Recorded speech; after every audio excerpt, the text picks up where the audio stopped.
咱来关心第28届联合国气候变迁大会，30日今仔日会伫阿拉伯联合大公国的杜拜举办，参加的人数会超过7万人，创下新纪录。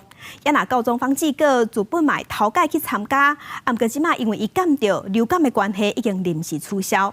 伫会议进前嘛，风声讲有物件外泄，这是讲阿拉伯联合大公国打算会利用即届做主办国的机会，甲其他的国家来讲新的石油和天然气的买卖。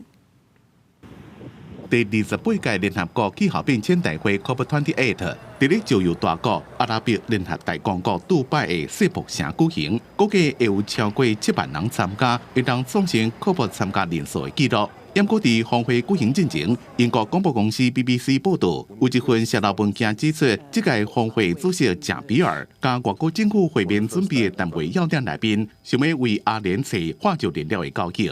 These allegations are false, not true, incorrect, and not accurate. And it's an attempt to undermine the work of the COP28 presidency.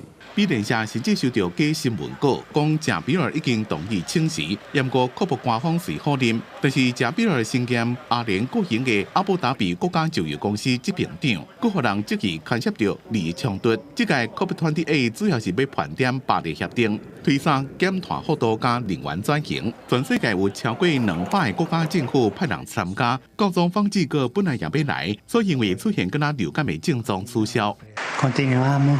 Con le catechesi, ma come io ancora non sto bene con questa gripe e la voce non è bella, sarà Monsignor Ciampanelli a leggere le cose.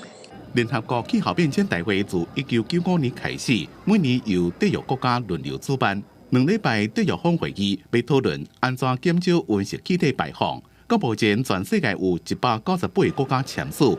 台湾是以 NGO 观察员的名义参加。记者综合报道。